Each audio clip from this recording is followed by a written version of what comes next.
महाराष्ट्राचे famous Dolly चाय यांच्या चाहत्यांनी चक्क त्याला नावच दिलेलं आहे डॉली चाय. तर काय सुंदर असं सेटअप केलं आहे.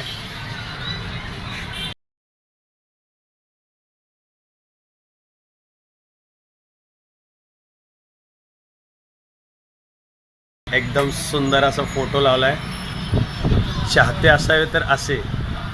तर हॅशटॅग डॉली चायवाला, तर त्यांच्या चाहत्यांसाठी हा व्हिडिओ आहे. खरंच चाहता असावा तर कसा, आणि त्याच्यावर प्रेम करणारी लोक ती कर्नाटकात.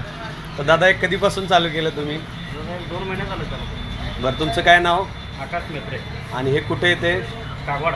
कागवाड, कर्नाटक. हां, कर्नाटक. तर नक्की डॉली चायवाल्या चाहत्यांसाठी हा व्हिडिओ आहे.